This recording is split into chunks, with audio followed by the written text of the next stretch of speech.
ویران کوٹ کی فضا میں موت جیسا سکوت طاری تھا، اور تایا جبار خان کا ہنٹر جب میری پشت پر برستا تو اس کی گونج حویلی کی ویران دیواروں سے ٹکرا کر واپس آتی۔ درد کی ایک شدید لہر میرے وجود میں دوڑ جاتی، مگر میرے حلق سے چیخ نہیں نکلتی تھی، کیونکہ قدرت نے مجھے آواز کی نعمت سے محروم رکھا تھا۔ میں زرنش ہوں، وہ بد نصیب لڑکی جس کے پیدا ہوتے ہی اس گاؤں کا پانی خشک ہو گیا تھا، اور لوگ کہتے ہیں کہ میرے منحوس قدموں نے زمین کا سینہ بنجر کر دیا ہے۔ تایا جبار کا غضبناک چہرہ میرے سامنے تھا اور ان کی آنکھوں میں خون اتر آیا تھا۔ وہ ہانپتے ہوئے دوبارہ ہنٹر لہراتے اور کہتے کہ اٹھو اور دفع ہو جاؤ کالے کنویں کی طرف، اگر آج وہاں سے پانی نہ لائیں تو یہیں زندہ گاڑ دوں گا۔ پیاس کی شدت سے میرے ہونٹ ایک دوسرے کے ساتھ چپک رہے تھے اور حلق میں کانٹے اگائے تھے۔ حویلی میں موجود پانی کا آخری مٹکا بھی خالی ہو چکا تھا، اور زندگی کی امید اب صرف اس کالے کنویں سے وابستہ تھی جس کا نام سنتے ہی گاؤں کے بہادر مردوں کا بھی پانی خطا ہو جاتا تھا۔ میں نے لڑکھڑاتے ہوئے اٹھنے کی کوشش کی تو میرے گھٹنوں نے جواب دے دیا، کیونکہ پچھلے 2 روز سے میرے پیٹ میں اناج کا ایک دانہ تک نہیں گیا تھا۔ تایا جبار نے مجھے بالوں سے پکڑ کر جھنجھوڑا اور مجھے یوں لگا جیسے میری گردن کی ہڈیاں ٹوٹ جائیں گی۔ ان کا لہجہ اتنا صفاک تھا کہ مجھے موت اس زندگی سے زیادہ آسان لگنے لگی۔ جاؤ، اور اس وقت تک واپس مت آنا جب تک گھڑا بھر نہ جائے، ورنہ میں بھول جاؤں گا کہ تم میرے مرحوم بھائی کی نشانی ہو۔ ان کے الفاظ میرے دل کو چیرتے ہوئے گزر گئے۔ میں نے کانپتے ہاتھوں سے پیتل کا وہ بھاری گھڑا اٹھایا جو میرے اپنے وزن سے زیادہ محسوس ہو رہا تھا، اور لرزتے قدموں کے ساتھ حویلی کے صدر دروازے کی طرف بڑھنے لگی۔ میری آنکھوں سے بہنے والے آنسو خشک ہو چکے تھے، کیونکہ جسم میں پانی ہی باقی نہیں تھا، تو آنسو کہاں سے بنتے؟ گاؤں کی گلیاں ویران تھیں اور دوپہر کا سورج آگ برسا رہا تھا۔ میں ننگے پاؤں تپتی ہوئی زمین پر چل رہی تھی، اور ہر قدم پر مجھے یوں محسوس ہوتا جیسے میں انگاروں پر چل رہی ہوں۔ راستے میں جا بجا مرے ہوئے جانوروں کے ڈھانچے پڑے تھے، جن پر منڈلاتے ہوئے گیدڑ اس بات کا ثبوت تھے کہ ویران کوٹ اب موت کی وادی بن چکا ہے۔ گاؤں کے چند لوگ جو اپنے گھروں کے باہر بیٹھے تھے مجھے دیکھ کر نفرت سے منہ پھیر لیتے۔ ایک بوڑھی عورت نے جو مجھے گھڑا اٹھائے جاتے دیکھا تو اپنی ساتھ والی عورت سے کہا، دیکھو جا رہی ہے یہ نحوست کی ماری، آج ضرور کوئی نیا قہر ٹوٹے گا، کیونکہ جب بھی یہ گھر سے نکلتی ہے ہوائیں زہریلی ہو جاتی ہیں۔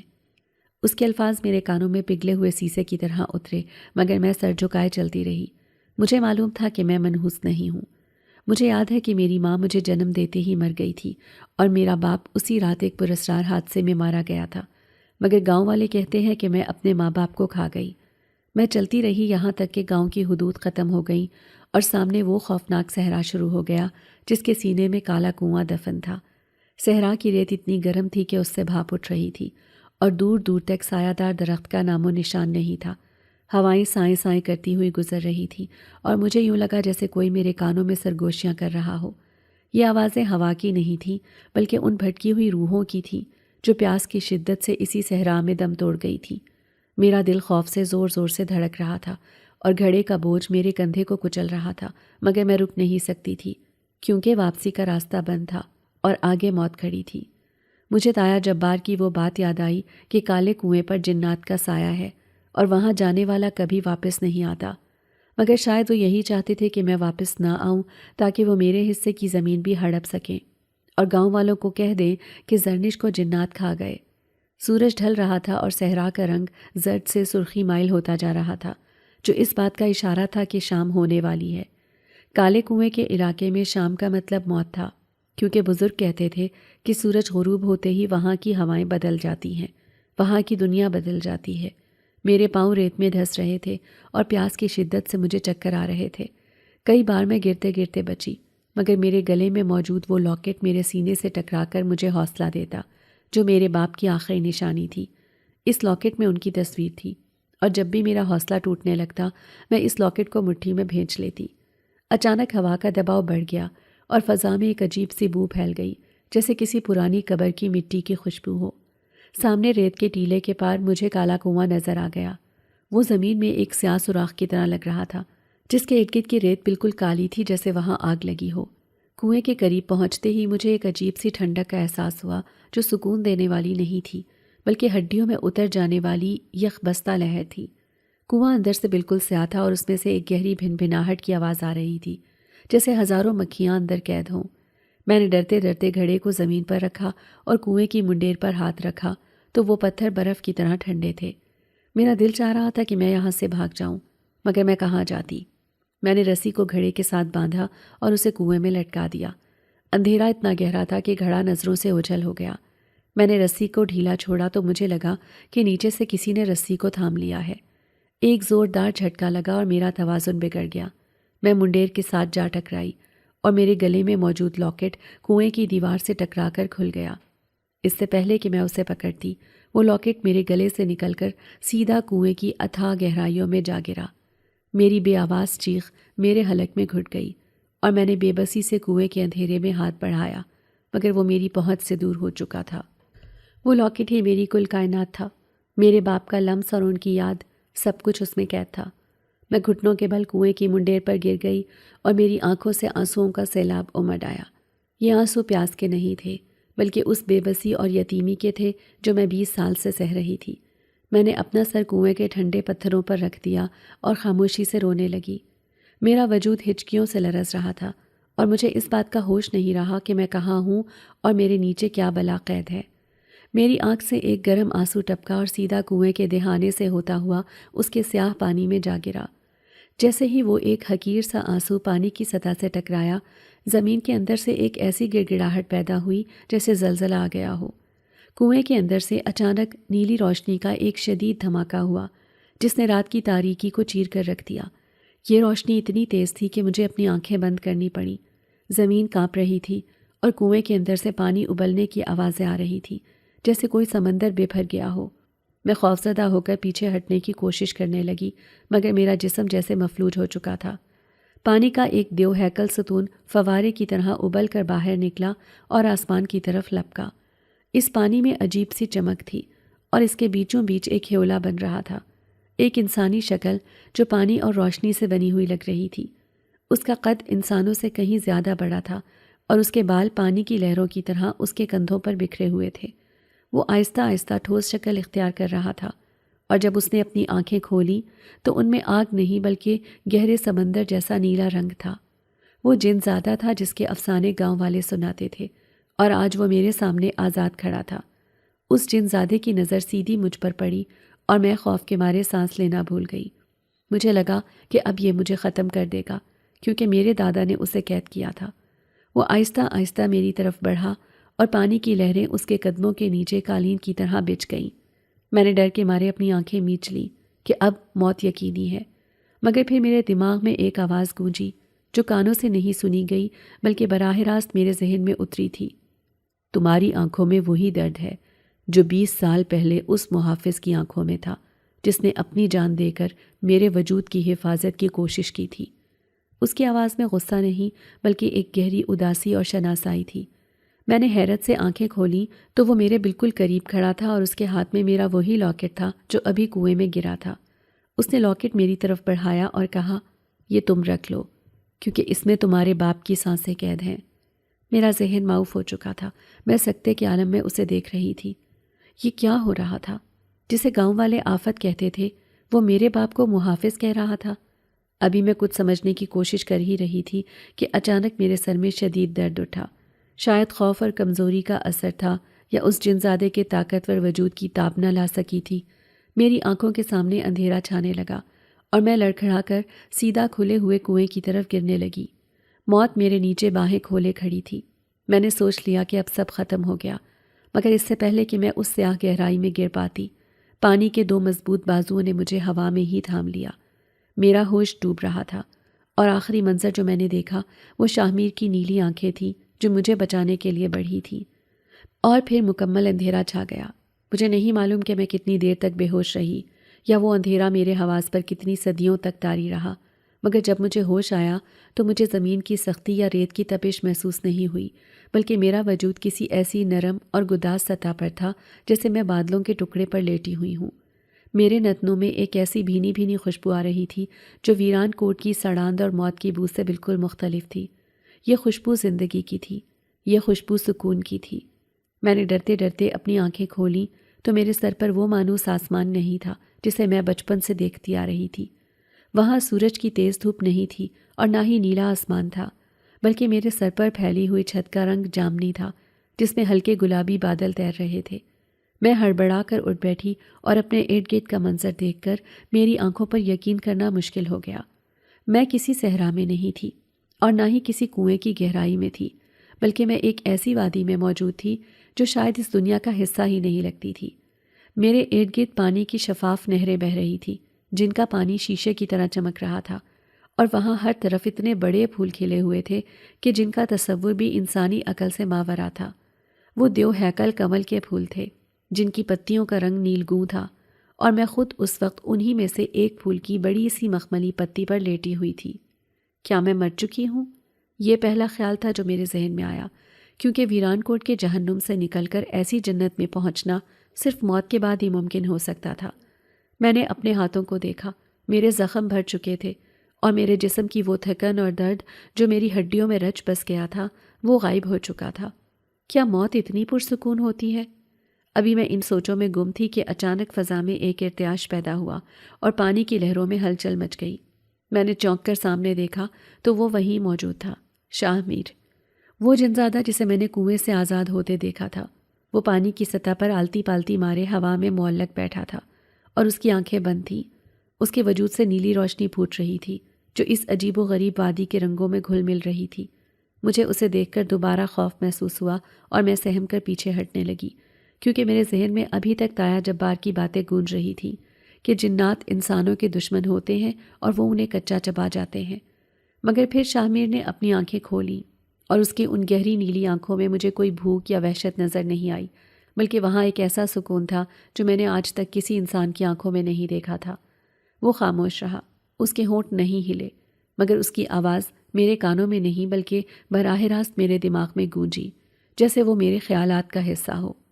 ڈرو مت زرنش، یہاں تمہیں کوئی نقصان نہیں پہنچا سکتا۔ یہ میری دنیا ہے، سکون کی وادی جہاں درد کا گزر نہیں ہوتا۔ میں چونک گئی، اسے میرا نام کیسے معلوم تھا اور وہ میرے ذہن میں کیسے بول رہا تھا؟ میں تو گونگی تھی، میں تو اس سے پوچھ بھی نہیں سکتی تھی کہ میں زندہ ہوں یا مر چکی ہوں، اور وہ مجھے یہاں کیوں لایا ہے۔ اس نے میرے چہرے پر پھیلی حیرت کو پڑھ لیا اور اس کے ہونٹ ایک ہلکی سی مسکراہٹ میں ڈھل گئے۔ تم زندہ ہو اور محفوظ ہو۔ میں تمہیں یہاں اس لیے لایا ہوں کیونکہ تمہارا انسانی جسم میری رہائی کے وقت پیدا ہونے والی توانائی کو برداشت نہیں کر سکتا تھا۔ اگر میں تمہیں وہیں چھوڑ دیتا تو تم مر جاتی، اور میں اپنے محافظ کی امانت کو ضائع نہیں ہونے دے سکتا تھا۔ محافظ، یہ لفظ اس نے دوبارہ استعمال کیا تھا۔ میرے باپ کو وہ محافظ کہہ رہا تھا۔ میرے دل میں ہزاروں سوال مچل رہے تھے۔ میرے باپ تو ایک عام کسان تھے، پھر ان کا اس جنزادے سے کیا تعلق تھا اور وہ کون سی امانت کی بات کر رہا ہے؟ میں نے اپنے گلے پر ہاتھ رکھا تو مجھے اپنا لاکٹ محسوس ہوا۔ وہی لاکٹ جو کنویں میں گر گیا تھا اب میرے گلے میں واپس موجود تھا۔ شاہ میر کی نگاہیں میرے ہاتھ پر جم گئی اور اس کی آواز دوبارہ میرے ذہن میں ابھری۔ تمہارے ذہن میں بہت شور ہے، بہت سے سوال ہیں جو تمہیں بے چین کر رہے ہیں، لیکن ابھی ان سوالوں کے جواب کا وقت نہیں آیا۔ بس اتنا جان لو کہ تمہارا باپ ان ظالم انسانوں جیسا نہیں تھا جنہوں نے مجھے دھوکے سے قید کیا۔ وہ ایک نیک دل انسان تھا جس نے میری پیاس بجھائی تھی جب میں قید ہونے والا تھا۔ اس نے وعدہ کیا تھا کہ وہ مجھے بچائے گا، لیکن وہ اپنی جان سے ہاتھ دھو بیٹھا۔ میں 20 سال سے اس اندھیرے کنویں میں تمہارے آنسو کا انتظار کر رہا تھا، کیونکہ اس خون کی قید کو صرف اسی خون کا ایک سچا آنسو توڑ سکتا تھا۔ تمہارے اس ایک آنسو میں تمہارے باپ کی سچائی اور تمہاری اپنی مظلومیت شامل تھی جس نے میری زنجیروں کو پگھلا دیا۔ اس کی باتیں میرے لیے کسی پہیلی سے کم نہیں تھی۔ دھوکہ، قید اور میرے باپ کی قربانی، مجھے کچھ سمجھ نہیں آ رہا تھا کہ وہ کن ظالم انسانوں کی بات کر رہا ہے۔ کیا میرے خاندان کا اس سب میں کوئی ہاتھ تھا؟ لیکن میں نے ان سوالوں کو دبا دیا کیونکہ اس وقت میرے لیے سب سے اہم بات یہ تھی کہ میں زندہ تھی اور یہ جنزادہ مجھے مارنا نہیں چاہتا تھا۔ میں نے ہمت کر کے اپنے دل میں سوچا، کیا تم مجھے واپس بھیج دو گے وہاں جہاں موت اور بھوک میرا انتظار کر رہی ہے؟ شاہ میر کے چہرے پر ایک سایہ سا لہرایا اور اس نے سنجیدگی سے میری طرف دیکھا۔ ہاں زرنش، مجھے تمہیں واپس لے جانا ہوگا، کیونکہ میرا مقصد صرف اپنی آزادی نہیں ہے بلکہ کچھ قرض ہیں جو مجھے چکانے ہیں اور کچھ حساب ہیں جو ابھی باقی ہیں۔ میں تمہیں ہمیشہ کے لیے یہاں نہیں رکھ سکتا۔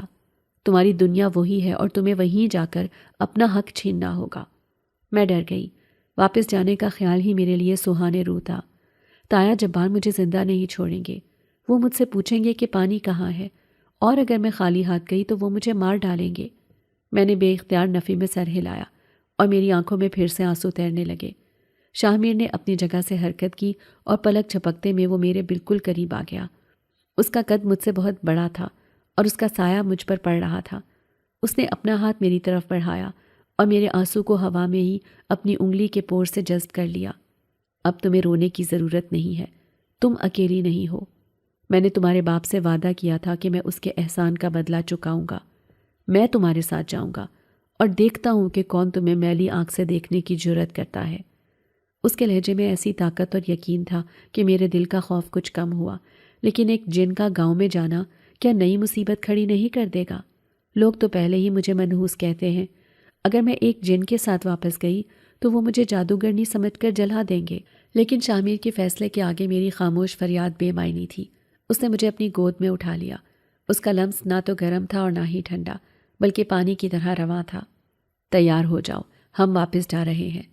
اس کے یہ کہتے ہی وادی کا منظر دھندلانے لگا، جامنی آسمان چکرانے لگا اور وہ بڑے بڑے پھول سمٹنے لگے۔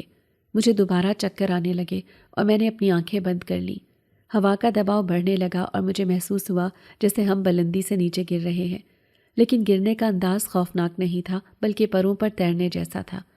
چند لمحوں بعد گرم ہوا کا ایک جھونکا میرے چہرے سے ٹکرایا اور مجھے ویران کوٹ کی وہی جانی پہچانی خشک مٹی کی بو آئی۔ میں نے آنکھیں کھولیں تو ہم اسی صحرا میں کھڑے تھے، مگر اب رات کا اندھیرا چھا چکا تھا اور چاند کی مدھم روشنی میں کالا کنواں ایک سیاہ دیو کی طرح منہ کھولے کھڑا تھا۔ لیکن اب اس کنویں سے ڈراؤنی آوازیں نہیں آ رہی تھیں۔ شاہ میر نے مجھے زمین پر اتارا۔ اس کے پاؤں زمین پر لگتے ہی ریت میں ایک عجیب سی چمک پیدا ہوئی۔ میں خوفزدہ ہو کر اس کے پیچھے چھپ گئی کیونکہ مجھے ڈر تھا کہ کہیں کوئی آسیب نہ آ جائے۔ چلو، اب ہمیں گاؤں جانا ہے، شاہ میر نے کہا اور گاؤں کی سمت چل پڑا۔ میں اس کے پیچھے پیچھے چلنے لگی، مگر میرے قدم بھاری تھے۔ کیا میں واقعی واپس آ گئی ہوں؟ میں نے مڑ کر کنویں کو دیکھا، وہ اب بالکل خاموش تھا، جیسے اس کے اندر کا طوفان ہمیشہ کے لیے تھم گیا ہو۔ ہم صحرا کے ویران راستے پر چل رہے تھے۔ عجیب بات یہ تھی کہ شاہ میر کے قدموں کے نشان ریت پر نہیں بن رہے تھے، لیکن جہاں جہاں وہ قدم رکھ رہا تھا وہاں کی خشک اور مردہ زمین میں ایک ہلکی سی نمی ابھر رہی تھی۔ مجھے لگا جیسے ریت کے ذرات سانس لے رہے ہوں۔ ہم کافی دیر تک چلتے رہے، یہاں تک کہ دور سے مجھے گاؤں کی مدھم روشنی نظر آنے لگی۔ میرا دل دھک دھک کرنے لگا۔ تایا جبار اس وقت حویلی کے دروازے پر ہی میرا انتظار کر رہے ہوں گے، یا شاید وہ مجھے مردہ سمجھ کر سو چکے ہوں گے۔ جیسے جیسے ہم گاؤں کے قریب پہنچ رہے تھے، فضا میں تبدیلی محسوس ہو رہی تھی۔ ہوا میں نمی کا تناسب بڑھ گیا تھا اور وہ گھٹن جو ویران کوٹ کی پہچان تھی وہ ختم ہو رہی تھی۔ اچانک شاہ میر رک گیا۔ اس نے زمین پر اپنا ہاتھ رکھا۔ اس نے کچھ پڑھا جو میری سمجھ سے باہر تھا، اور پھر اس نے زمین پر ایک زوردار مکہ مارا۔ زمین لرز اٹھی اور میں ڈر ڈر کر گرتے گرتے بچی۔ جہاں اس نے ہاتھ مارا تھا وہاں سے مٹی پھٹی اور پانی کا ایک چشمہ ابل پڑا۔ یہ صاف شفاف میٹھا پانی تھا جو چاندنی میں چاندی کی طرح چمک رہا تھا۔ پانی! میں نے بے اختیار اپنے دل میں پکارا۔ 20 سال بعد اس زمین سے پانی ابل رہا تھا۔ شاہ میر کھڑا ہوا اور اس نے میری طرف دیکھا۔ یہ پانی تمہارا ہے زرنش، یہ تمہاری ملکیت ہے، اسے کوئی تم سے نہیں چھین سکتا۔ پانی تیزی سے بہتا ہوا آگے بڑھنے لگا جیسے اسے بھی گاؤں پہنچنے کی جلدی ہو۔ ہم پانی کے اس بہاؤ کے ساتھ ساتھ گاؤں میں داخل ہوئے۔ رات کا پچھلا پہر تھا اور گلیاں سنسان تھیں، لیکن پانی کے بہنے کی آواز اتنی تیز تھی کہ جیسے دریا بہہ رہا ہو۔ پانی نالیوں اور خشک کیاریوں میں بھرتا جا رہا تھا، سوکھے ہوئے درختوں کی جڑوں کو جیسے زندگی مل گئی ہو۔ میں حیرت سے یہ سب دیکھ رہی تھی۔ یہ معجزہ تھا، ایسا معجزہ جس کا خواب گاؤں والے 20 سال سے دیکھ رہے تھے۔ ہم چلتے چلتے حویلی کے بڑے دروازے کے سامنے پہنچ گئے۔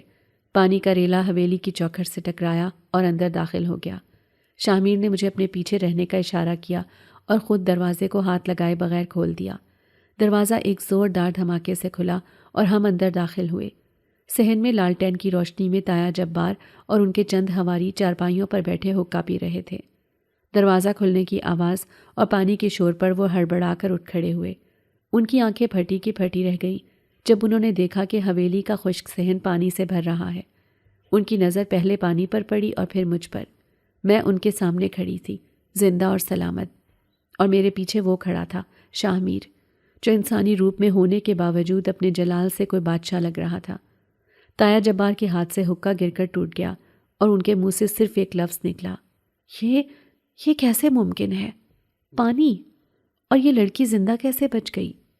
ان کے چہرے پر خوف اور حیرت کی ملی جلی کیفیت تھی۔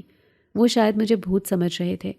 شاہ میر آگے بڑھا اور اس کی آواز حویلی کے در و دیوار میں گونجی، جس نے انہیں ہلا کر رکھ دیا۔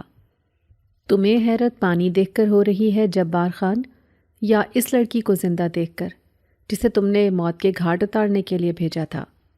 شاہ میر کا لہجہ برف کی طرح ٹھنڈا مگر تلوار کی طرح تیز تھا۔ تایا جبار نے پیچھے ہٹتے ہوئے اپنی بندوق کی طرف ہاتھ بڑھایا جو چارپائی کے ساتھ لٹکی ہوئی تھی۔ کون ہو تم اور میری حویلی میں کیسے گھس آئے؟ تایا نے گرج کر پوچھا، حالانکہ ان کی آواز میں لرزش نمایاں تھی۔ شاہ میر ہنسا، ایک طنزیہ ہنسی۔ میں وہ ہوں جسے تم لوگوں نے 20 سال پہلے دفن کر دیا تھا۔ میں تمہارے ماضی کا وہ سایہ ہوں جو اب تمہارا مستقبل تاریک کرنے آیا ہے۔ پانی اب ٹخنوں تک آ چکا تھا اور تایا کے ساتھی ڈر کے مارے دیواروں کے ساتھ لگ گئے تھے۔ تایا نے بندوق سیدھی کی اور نالی کا رخ شاہ میر کی طرف کر دیا۔ میں نہیں جانتا تم کون ہو، لیکن اگر ایک قدم بھی آگے بڑھایا تو میں گولی مار دوں گا اور اس منحوس لڑکی کو بھی نہیں چھوڑوں گا۔ یہ سنتے ہی شاہ میر کی آنکھوں کا رنگ بدلا، نیلا رنگ گہرا ہو کر سیاہی مائل ہو گیا اور اس کے گرد پانی نے ایک حصار بنا لیا۔ تم نے محافظ کی بیٹی کو منحوس کہا؟ یہ تمہاری آخری غلطی ہوگی۔ شاہ میر نے ہاتھ اٹھایا اور صحن میں موجود پانی نے ایک سانپ کی شکل اختیار کر لی جو پھن پھیلائے تایا جبار کے سامنے کھڑا ہو گیا۔ میں اپنی جگہ ساکت کھڑی تھی۔ میرے دل میں خوشی اور خوف کی جنگ جاری تھی۔ خوشی اس بات کی کوئی میرے لیے لڑ رہا ہے اور خوف اس بات کا کہ اب کیا ہوگا۔ تایا جبار کی انگلی ٹریگر پر دب گئی اور ایک زوردار دھماکہ ہوا۔ گولی سیدھی شاہ میر کے سینے کی طرف آئی مگر وہ اس تک پہنچنے سے پہلے ہی پانی کی ایک دیوار سے ٹکرا کر رک گئی اور پگھل کر نیچے گر گئی۔ یہ منظر دیکھ کر تایا کے ساتھیوں کی چیخیں نکل گئیں اور وہ بھاگنے کے لیے دروازے کی طرف لپکے مگر دروازہ خود بخود بند ہو چکا تھا۔ اب وہاں صرف ہم تھے، میں، شاہ میر، تایا جبار اور ان کے گناہ، اور وہ پانی جو گواہی دینے آیا تھا۔ تایا جبار زمین پر گر پڑے اور وہ پیچھے گھسیٹنے لگے۔ تم انسان نہیں ہو، تم جن ہو، بچاؤ، کوئی بچاؤ مجھے، وہ بری طرح چیخ رہے تھے۔ شاہ میر ان کے قریب گیا اور جھک کر ان کی آنکھوں میں آنکھیں ڈال کر بولا، ہاں میں جن ہوں، وہی جن جس کی آزادی کی قیمت اس لڑکی کے باپ نے چکائی تھی۔ آج حساب کا دن ہے جبار خان، آج پانی بھی بولے گا اور خون بھی۔ شاہ میر نے میری طرف دیکھا اور مجھے اپنے پاس بلایا۔ آؤ زرنش، دیکھو اس شخص کو جس نے تمہیں زندگی بھر ڈرایا، آج یہ تمہارے قدموں میں پڑا ہے۔ اس کی آنکھوں میں دیکھو، کیا تمہیں اب بھی اس سے ڈر لگتا ہے؟ میں آہستہ قدموں سے آگے بڑھی۔ پانی میرے پیروں کو چھو رہا تھا اور مجھے ایک عجیب سی طاقت دے رہا تھا۔ میں نے تایا جبار کی آنکھوں میں دیکھا، وہاں اب وہ رعب نہیں تھا، وہاں صرف موت کا خوف تھا۔ میرا دل چاہا کہ میں چیخ کر کہوں کہ ہاں میں ڈرتی ہوں، لیکن شاہ میر کی موجودگی نے مجھے زبان دے دی تھی، چاہے وہ خاموش ہی کیوں نہ ہو۔ میں نے تایا کی طرف انگلی اٹھائی اور میرا ہاتھ کانپنا بند ہو گیا۔ یہ میری جیت تھی، یہ میری آزادی کی پہلی رات تھی، لیکن مجھے معلوم نہیں تھا کہ یہ رات ابھی بہت طویل ہے اور تایا جبار اتنی آسانی سے ہار ماننے والے نہیں ہیں۔ ان کی آنکھوں میں خوف کے پیچھے ایک چال اب بھی چھپی ہوئی تھی جو میں نہیں دیکھ سکی، مگر شاہ میر شاید جانتا تھا کہ جنگ ابھی شروع ہوئی ہے۔ تایا جبار کی آنکھوں میں چھپی وہ شاطرانہ چال اس وقت عیاں ہوئی جب انہوں نے اچانک زمین پر پڑے پڑے ایک ایسی بھیانک چیخ ماری جس نے حویلی کے در و دیوار کے ساتھ ساتھ پورے گاؤں کی فضاؤں کو چیر کر رکھ دیا۔ بچاؤ! کوئی ہے جو مجھے اس ڈائن اور اس کے آسیب سے بچائے؟ ارے او گاؤں والو، دوڑو، تمہارے ایمان پر حملہ ہو گیا ہے۔ ان کی آواز میں درد کم اور مکاری زیادہ تھی۔ وہ جانتے تھے کہ وہ اکیلے اس جنسات کا مقابلہ نہیں کر سکتے، اس لیے وہ اب اپنے سب سے بڑے ہتھیار یعنی جہالت اور ہجوم کو استعمال کرنا چاہتے تھے۔ ان کی چیخیں سن کر اور گولی چلنے کی آواز پر گاؤں میں کھلبلی مچ چکی تھی۔ ویسے بھی پانی کے بہنے کی آواز نے ہر سوئے ہوئے شخص کو جگا دیا تھا۔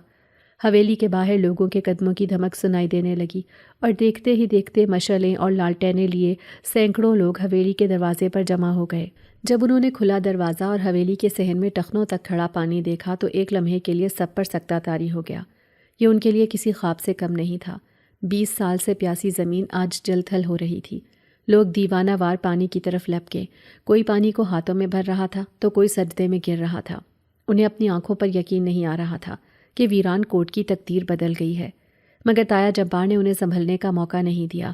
وہ پانی میں گھسٹتے ہوئے دروازے کی طرف بڑھے اور چیخ چیخ کر بولے، بے وقوفو، اس پانی کو مت چھونا، یہ رحمت کا پانی نہیں ہے۔ یہ زہر ہے، یہ جادو ہے۔ دیکھو اس منحوس لڑکی کو، یہ کالے کنویں سے پانی نہیں بلکہ اپنے ساتھ ایک شیطان لے کر آئی ہے جس نے میری حویلی پر قبضہ کر لیا ہے۔ لوگوں کی نظریں پانی سے ہٹ کر مجھ پر اور میرے ساتھ کھڑے شاہ میر پر جم گئیں۔ شاہ میر اس وقت بھی پرسکون کھڑا تھا، مگر اس کے وجود سے نکلنے والی ہیبت نے لوگوں کو پیچھے ہٹنے پر مجبور کر دیا تھا۔ تایا جبار نے لوگوں کے دلوں میں موجود وہم کو ہوا دی اور کہا کہ میں نے اپنی آنکھوں سے دیکھا ہے، اس لڑکے نے میری گولی کو پانی بنا دیا۔ یہ انسان نہیں ہے، یہ وہ بلا ہے جسے ہمارے بزرگوں نے قید کیا تھا، اور آج اس لڑکی نے اسے آزاد کروا کر پورے گاؤں کی موت کا سامان کر دیا ہے۔ مار دو ان دونوں کو، اس سے پہلے کہ یہ پورا گاؤں نگل جائیں۔ تایا کے الفاظ جلتی پر تیل کا کام کر گئے۔ گاؤں والے جو بھی پانی دیکھ کر خوش ہو رہے تھے اب خوف اور نفرت کی آگ میں جلنے لگے۔ ان کے لیے زرنش ہمیشہ سے ایک منحوس وجود تھی، اور آج تایا کی باتوں نے ان کے یقین کو پکا کر دیا تھا۔ ہجوم میں سے کسی نے پتھر اٹھایا اور پہلا پتھر میری طرف پھینکا۔ میں سہم کر شاہ میر کے پیچھے چھپ گئی۔ وہ پتھر میری طرف آنے سے پہلے ہی ہوا میں معلق پانی کے ایک قطرے سے ٹکرا کر چور چور ہو گیا۔ یہ منظر دیکھ کر لوگ مزید مشتعل ہو گئے اور نعرے لگانے لگے کہ ڈائن کو مار دو۔ وہ بھول گئے کہ یہ وہی لڑکی ہے جس کے آنسوں نے ان کی پیاس بجھائی ہے۔ وہ صرف تایا جبار کی آواز سن رہے تھے جو انہیں اپنے گناہوں پر پردہ ڈالنے کے لیے استعمال کر رہے تھے۔ شاہ میر نے ایک قدم آگے بڑھایا تو پانی کی لہریں اس کے حکم کی منتظر ہو گئیں۔ اس نے ہاتھ بلند کیا اور اپنی گرجدار آواز میں بولا، رک جاؤ اے نادان انسانو، تم جس شخص کی باتوں میں آ کر اپنی ہی محافظ بیٹی پر پتھر اٹھا رہے ہو، کیا تم نے کبھی سوچا کہ 20 سال پہلے یہ پانی خشک کیوں ہوا تھا؟ کیا ایک معصوم بچی کی پیدائش تمہارے کنووں کا پانی خشک کر سکتی ہے، یا یہ کسی کے لالچ کا نتیجہ تھا؟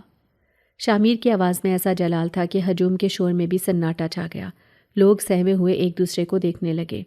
تایا جبار نے دیکھا کہ بازی پلٹ رہی ہے تو وہ چلا کر بولے، اس کی باتیں مت سنو، یہ جن ہے، یہ جھوٹ بولتا ہے، یہ تمہیں بہکا رہا ہے تاکہ تم سب کو غلام بنا سکے۔ چلو آگے بڑھو اور ختم کر دو انہیں۔ کچھ نوجوان لڑکے جو تایا کے وفادار تھے وہ لاٹھیاں اور کلہاڑیاں لے کر آگے بڑھے۔ میری سانس رک گئی۔ مجھے لگا کہ آج ہم مارے جائیں گے، اتنا بڑا ہجوم اور ہم صرف 2۔ لیکن میں بھول گئی تھی کہ میرے ساتھ کوئی عام انسان نہیں بلکہ عناصر پر حکمرانی کرنے والا ایک شہزادہ کھڑا ہے۔ شاہ میر نے حقارت سے ان حملہ آوروں کو دیکھا اور زمین پر زور سے پاؤں مارا۔ حویلی کے صحن میں کھڑا پانی اچانک بپھر گیا اور اس نے سانپوں کی طرح لہراتے ہوئے ان حملہ آوروں کو جکڑ لیا۔ پانی کی رسیاں ان کے پیروں اور ہاتھوں کے گرد لپٹ گئیں اور انہیں ہوا میں معلق کر دیا۔ لوگ خوف سے چیخنے لگے اور پیچھے بھاگے۔ تایا جبار بھی بھاگنے کی کوشش کرنے لگے مگر پانی نے ان کے گرد بھی ایک سخت حصار بنا لیا اور انہیں زمین پر گھٹنوں کے بل گرا دیا۔ شاہ میر نے اپنی نیلی آنکھوں سے تایا کو گھورا اور بولا، بھاگنے کی کوشش مت کرو جبار خان، آج عدالت لگے گی اور فیصلہ یہ پانی کرے گا۔ تم کہتے ہو کہ یہ لڑکی منحوس ہے، تو پھر بتاؤ کہ 20 سال پہلے اس رات جب یہ بچی پیدا ہوئی تھی تم اور تمہارا باپ کالے کنویں پر کیا کرنے گئے تھے؟ بتاؤ ان لوگوں کو کہ تم نے وہاں کس کو ذبح کیا تھا تاکہ تم اس پانی کے جن کو غلام بنا سکو۔ شاہ میر کے الفاظ نے مجمع پر سکتہ طاری کر دیا۔ لوگ حیرت سے تایا جبار کی طرف دیکھنے لگے جن کا چہرہ اب زرد پڑ چکا تھا اور وہ کانپ رہے تھے۔ ایک بوڑھے کسان نے ہمت کر کے پوچھا، سردار جی یہ کیا کہہ رہا ہے؟ کیا آپ واقعی کالے کنویں پر گئے تھے جبکہ آپ نے تو ہمیں بتایا تھا کہ وہاں جانا منع ہے؟ تایا جبار نے ہکلاتے ہوئے کہا، یہ جھوٹ ہے، یہ سب بکواس ہے، میں وہاں کبھی نہیں گیا۔ لیکن شاہ میر نے اسے بولنے کا موقع نہیں دیا۔ اس نے اپنا ہاتھ لہرایا اور حویلی کے صحن میں موجود پانی نے ایک بڑی اسکرین کی شکل اختیار کر لی۔ اس پانی کے پردے پر ایک دھندلا سا منظر ابھرا جو آہستہ آہستہ صاف ہوتا گیا۔ یہ 20 سال پرانی رات کا منظر تھا۔ میں نے اور سب گاؤں والوں نے دیکھا کہ 2 لوگ کالے کنویں کے پاس کھڑے ہیں، ایک تایا جبار اور دوسرے میرے دادا۔ وہ دونوں وہاں ایک کالے بکرے کی قربانی دے رہے تھے اور کچھ عجیب منتر پڑھ رہے تھے۔ پھر منظر بدلا اور وہاں ایک تیسرا شخص آیا۔ وہ میرے باپ تھے۔ وہ تایا کو روکنے کی کوشش کر رہے تھے۔ میرے باپ چیخ رہے تھے کہ خدا کے لیے ایسا مت کرو، یہ فطرت کے خلاف ہے، تم پورے گاؤں کو تباہ کر دو گے۔ لیکن تایا جبار نے ان کی ایک نہ سنی۔ پانی کے پردے پر نظر آنے والے مناظر اتنے صاف تھے کہ گاؤں والے اپنی آنکھوں پر یقین نہیں کر پا رہے تھے۔ انہوں نے دیکھا کہ تایا جبار نے پیچھے سے میرے باپ کے سر پر وار کیا اور انہیں کنویں میں دھکا دے دیا۔ یہ منظر دیکھ کر میری چیخ نکل گئی۔ میرے باپ کا قتل میری آنکھوں کے سامنے۔ یہ راز جو 20 سال سے دفن تھا آج پانی نے اگل دیا تھا۔ گاؤں والوں میں غم و غصے کی لہر دوڑ گئی۔ وہ تایا جبار جسے وہ مسیحا سمجھتے تھے وہ دراصل ان کا مجرم اور ایک قاتل نکلا تھا۔ تایا جبار نے جب دیکھا کہ ان کا پول کھل چکا ہے تو وہ پاگلوں کی طرح چیخنے لگے۔ ہاں میں نے مارا تھا اسے، میں نے مارا تھا اس کے باپ کو، کیونکہ وہ بے وقوف تھا۔ وہ چاہتا تھا کہ ہم کھیتی باڑی کریں، محنت کریں، لیکن میں طاقت چاہتا تھا۔ میں چاہتا تھا کہ یہ پانی کا جن میرا غلام بن جائے اور میں پوری دنیا پر راج کروں، لیکن اس کمبخت نے میرا سارا کھیل بگاڑ دیا۔ اس نے مرتے مرتے بھی اس جن کو خبردار کر دیا اور پانی غائب ہو گیا، اور تم سب بے وقوف ہو۔ میں 20 سال تک تم پر راج کرتا رہا اور تم میرے پیر دھو دھو کر پیتے رہے۔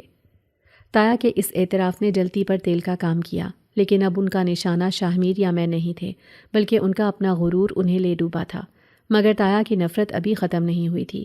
انہوں نے اچانک اپنی جیب سے ایک خنجر نکالا جو انہوں نے چھپا رکھا تھا، اور بجائے مجھ پر حملہ کرنے کے وہ پانی کے اس حصار کو توڑنے کی ناکام کوشش کرنے لگے۔ شاہ میر نے ایک قدم آگے بڑھایا اور بولا، تم نے صرف ایک بھائی کا قتل نہیں کیا جبار خان، تم نے اس پوری بستی کا قتل کیا ہے۔ تم نے ان بچوں کا قتل کیا ہے جو پیاس سے مر گئے۔ اب تمہاری سزا موت نہیں ہے، موت تو بہت آسان ہے۔ تمہاری سزا یہ ہے کہ تم زندہ رہو گے مگر موت کی تمنا کرو گے۔ شاہ میر نے میری طرف دیکھا، اس کی آنکھوں میں ایک عجیب سی چمک آ گئی تھی۔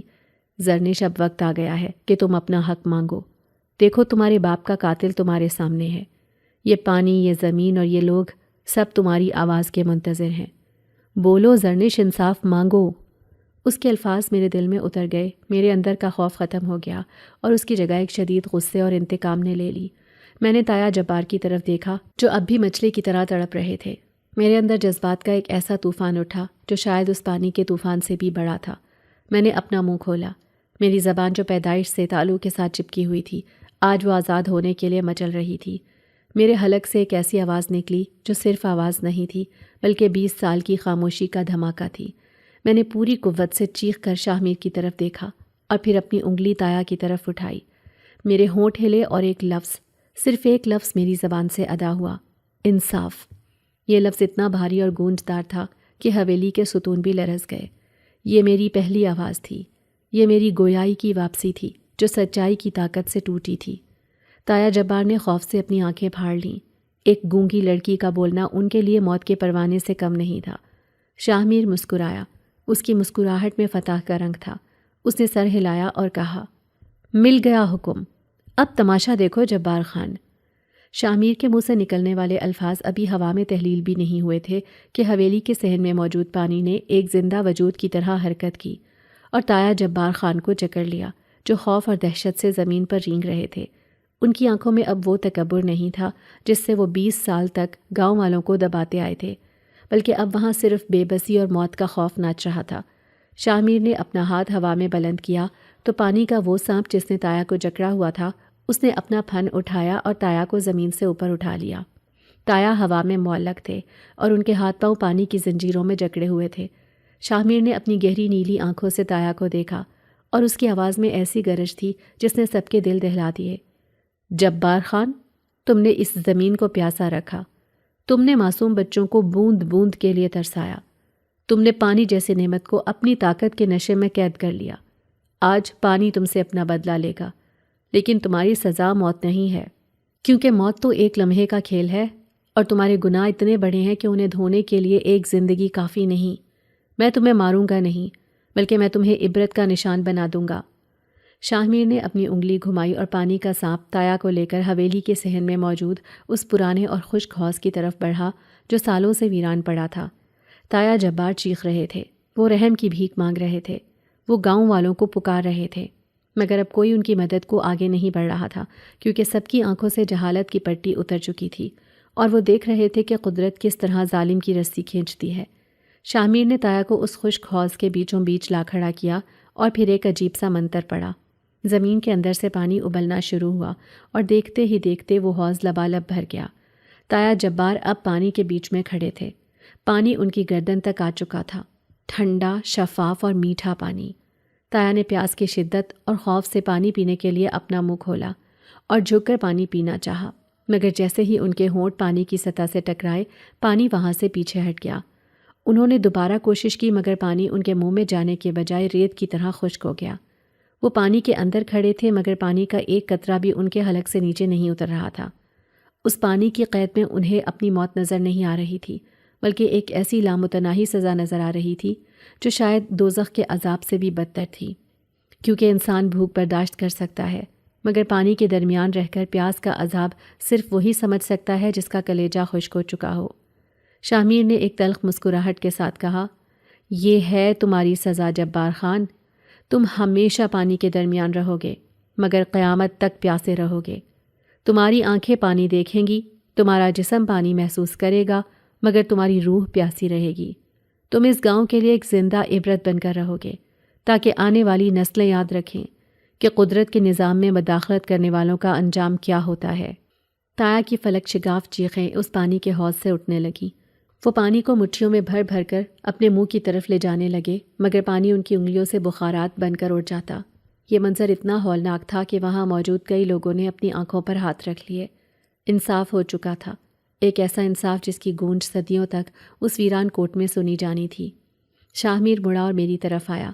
گاؤں والے جو ابھی تک سہمے ہوئے کھڑے تھے، انہوں نے جب شاہ میر کو میری طرف آتے دیکھا تو وہ سب بیک وقت میرے قدموں میں گر گئے۔ وہ بوڑھی عورت جس نے مجھے منحوس کہا تھا وہ سب سے آگے تھی۔ وہ رو رو کر معافیاں مانگ رہی تھی۔ بی بی ہمیں معاف کر دو، ہم اندھے تھے، ہم نے تمہیں پہچانا نہیں، تم تو رحمت ہو، تم تو ہمارے لیے فرشتہ بن کر آئی ہو۔ یہ وہ لوگ تھے جو کل تک مجھے پتھر مارنے کو تیار تھے اور آج میرے قدموں کی خاک چوم رہے تھے۔ میرے دل میں ان کے لیے نفرت نہیں تھی بلکہ ایک عجیب سا رحم تھا۔ میں نے جھک کر اس بوڑھی عورت کو اٹھایا اور اپنی نئی ملی ہوئی آواز سے پہلی بار ان سب سے مخاطب ہوئی۔ میری آواز ابھی کچی تھی اور اس میں ایک لرزش تھی مگر اس میں سچائی کی طاقت تھی جو میرے کانوں کو بھی بھلی لگ رہی تھی۔ میں نے کہا، اٹھ جاؤ میرے بزرگوں، مجھے تم سے کوئی شکوہ نہیں ہے، تم نے وہی کیا جو تمہیں دکھایا گیا تھا۔ قصور تمہارا نہیں، تمہاری آنکھوں پر بندھی اس پٹی کا تھا جو آج قدرت نے کھول دی ہے۔ جاؤ اور اپنے گھروں کو آباد کرو، یہ پانی اب کبھی نہیں رکے گا، یہ تمہاری نسلوں کی امانت ہے۔ میری بات سن کر لوگوں کی سسکیاں بند ہو گئیں اور فضا میں اللہ اکبر کی صدائیں گونجنے لگیں۔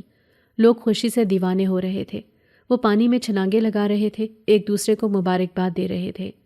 ویران کوٹ کی بنجر مٹی نے جیسے صدیوں کی پیاس بجھائی تھی اور ہر قطرہ زمین میں جذب ہو کر زندگی کا گیت گا رہا تھا۔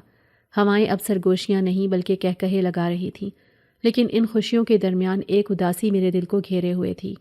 میں نے شاہ میر کی طرف دیکھا جو بھیڑ سے الگ تھلگ کھڑا آسمان کی طرف دیکھ رہا تھا۔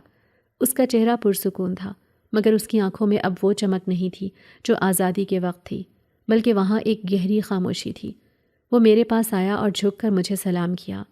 زرنش بی بی، تمہارے باپ نے میری جان بچائی تھی اور بدلے میں نے اس کی بیٹی کی آواز لوٹا دی، اس زمین کی پیاس بجھا دی اور ظالم کو کیفر کردار تک پہنچا دیا۔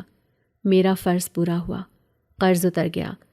اب مجھے اجازت دو، مجھے واپس اپنی دنیا میں جانا ہے جہاں میرے لوگ میرا انتظار کر رہے ہیں۔ اس کے الفاظ میرے دل پر ہتھوڑے کی طرح برسے۔ جانا ہے؟ کہاں جانا ہے؟ کیا وہ مجھے چھوڑ کر جا رہا تھا؟ وہ جس نے مجھے جینا سکھایا تھا، وہ جس نے مجھے اپنی حفاظت میں لیا تھا، کیا اس کا ساتھ صرف یہیں تک تھا؟ شاہ میر پیچھے ہٹنے لگا۔ اس کا جسم آہستہ آہستہ پانی کے بخارات میں تبدیل ہونے لگا۔ اس کے قدم زمین چھوڑ رہے تھے اور وہ ہوا میں تحلیل ہو رہا تھا۔ میرا دل ڈوبنے لگا۔ نہیں، یہ نہیں ہو سکتا، میں نے 20 سال تنہائی میں گزارے ہیں، اب جب کوئی مجھے اپنا ملا ہے تو میں اسے کھو نہیں سکتی۔ ایک انجانی طاقت نے مجھے آگے دھکیلا۔ میں بھاگی اور اس سے پہلے کہ وہ مکمل طور پر ہوا بن جاتا میں نے اس کا ہاتھ تھام لیا۔ میرا ہاتھ اس کے ٹھنڈے وجود سے ٹکرایا اور ایک زوردار جھٹکا لگا۔ شاہ میر رک گیا۔ اس نے حیرت سے میری طرف دیکھا۔ اس کا جسم جو پانی بن رہا تھا دوبارہ ٹھوس انسانی شکل میں آ گیا۔ میری آنکھوں میں جو نمی تھی وہ اب آنسو بن کر میرے چہرے پر بہہ رہی تھی۔ مجھے پرواہ نہیں تھی کہ دنیا کیا کہے گی کہ ایک انسان نے جن سے محبت کی یا اسے روک لیا۔ مجھے صرف اتنا پتہ تھا کہ یہ وہی وجود ہے جس نے مجھے اس وقت تھاما جب اپنوں نے مجھے کنویں میں دھکیل دیا تھا۔ زرنش، یہ کیا کر رہی ہو؟ مجھے مت روکو، میرا یہاں رہنا ممکن نہیں۔ میں آگ اور مٹی کی دنیا کا باسی نہیں ہوں۔ اس کی آواز میں التجا تھی مگر میری گرفت اس کے ہاتھ پر مضبوط ہو گئی۔ میں نے اس کی نیلی آنکھوں میں آنکھیں ڈال کر کہا، جو اب حیرت سے پھیل چکی تھیں، تم نے کہا تھا کہ میرا باپ تمہارا قرض خواہ تھا اور تم نے وہ قرض اتار دیا، لیکن تم بھول رہے ہو شاہ میر کہ تم نے میری جان بچائی ہے، تم نے مجھے آواز دی ہے۔ تم نے مجھے نئی زندگی دی ہے، اب میں تمہاری قرض دار ہوں، اور یہ قرض میں تمہیں جانے دے کر نہیں بلکہ تمہیں روک کر چکاؤں گی۔ تم میرا قرض ہو شاہ میر، اور میں اپنا قرض اتنی آسانی سے معاف نہیں کرتی۔ شاہ میر خاموش ہو گیا۔ اس نے میری آنکھوں میں دیکھا، جہاں اب کوئی ڈر نہیں تھا بلکہ ایک ضد تھی، ایک محبت تھی جو الفاظ کی محتاج نہیں تھی۔ پورے مجمع پر سناٹا چھا گیا، ہوا تھم گئی، جیسے قدرت بھی اس فیصلے کی منتظر ہو۔ اچانک آسمان پر بادلوں کی گرج سنائی دی۔ وہ آسمان جو 20 سال سے بے رحم تھا، اچانک کالی گھٹاؤں سے ڈھک گیا۔ ٹھنڈی ہوائیں چلنے لگیں، اور پھر وہ ہوا جس کا انتظار ایک نسل نے کیا تھا۔ بارش کا پہلا قطرہ میرے ماتھے پر گرا، پھر دوسرا، پھر تیسرا، اور دیکھتے ہی دیکھتے موسلا دھار بارش شروع ہو گئی۔ یہ عام بارش نہیں تھی، یہ رحمت کی بارش تھی جو آسمان سے ان دو روحوں کے ملن کی گواہی دے رہی تھی۔ گاؤں والے خوشی سے چیخ رہے تھے، وہ بارش میں نہا رہے تھے، مگر میری اور شاہ میر کی نظریں ایک دوسرے پر جمی تھیں۔ شاہ میر نے آسمان کی طرف دیکھا اور پھر مسکرایا، وہ مسکراہٹ جس میں اب جدائی کا غم نہیں بلکہ ہمیشہ کے لیے رک جانے کا فیصلہ تھا۔ اس نے اپنا دوسرا ہاتھ میرے ہاتھ پر رکھا اور کہا، اگر محافظ کی بیٹی کا یہی حکم ہے تو پھر یہی صحیح۔ اب یہ جن زادہ اپنی دنیا میں نہیں جائے گا بلکہ اسی مٹی کو اپنا مسکن بنائے گا، کیونکہ جہاں دل قید ہو جائے وہاں جسم آزاد نہیں ہو سکتا۔ بارش تیزی سے برس رہی تھی اور ہم دونوں حویلی کے صحن میں کھڑے تھے۔ پانی ہمارے گرد رقص کر رہا تھا۔ اسی لمحے ایک اور معجزہ ہوا۔ حویلی کے بنجر باغ میں جہاں صدیوں سے گھاس کا تنکا نہیں اگا تھا، وہاں زمین پھٹی اور ان میں سے وہی دیو ہیکل نیلے پھول اگنے لگے جو میں نے شاہ میر کی وادی میں دیکھے تھے۔